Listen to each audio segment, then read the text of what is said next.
Now it's time to welcome my special guest, Sonja Michaluk. Sonja, welcome to You Bet Your Garden. Thank you. It's an honor to be here today. So my experiment was looking at the larval chironomid. Chironomidae are a type of macroinvertebrate in family Diptera. In my years of waterway health assessment, I noticed that they were a common denominator across 13 sites that I had been looking at. And this really interested me, so at one point I actually laid them out on my lab bench. I have a small lab I built in my basement. These are non-biting midges. They don't bite.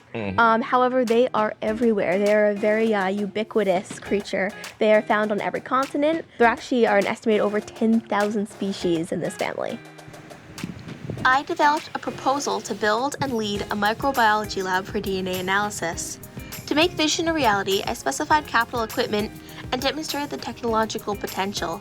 I wrote grants, met with sponsors, and built relationships across organizations such as the NIH, Cold Spring Harbor Laboratory, and GeneWiz.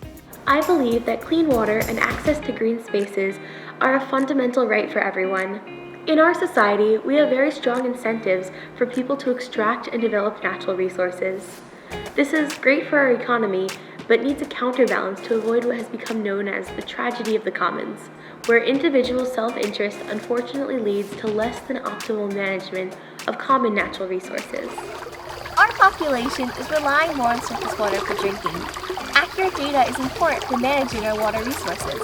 I developed a method that leverages the power of DNA barcoding and shows promise to be the world's first global bioassessment standard.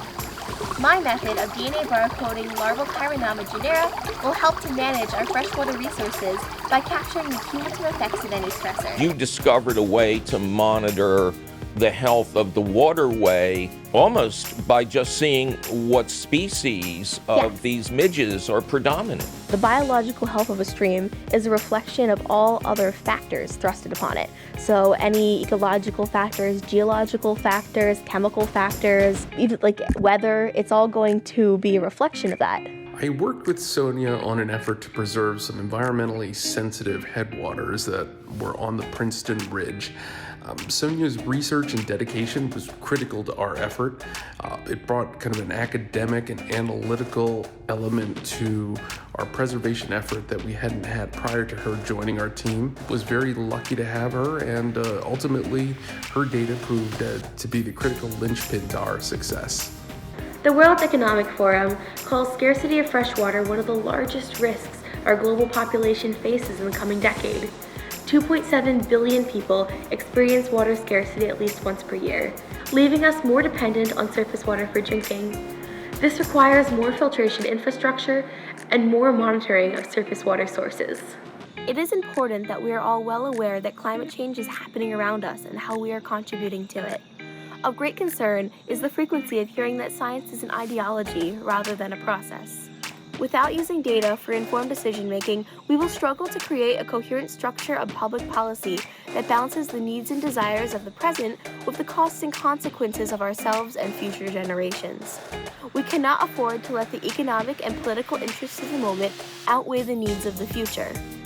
DNA barcoding of chironomidae at the genus level can be a new global standard method for more accurate and more precise waterway health measurement, also with higher statistical power. It can improve how we manage an increasingly scarce water resource. On behalf of our younger generations, I beseech and implore our world leaders to rise to the challenge of these environmental issues. Stop climate change before it is too late. The youth of the world will remember your visionary leadership.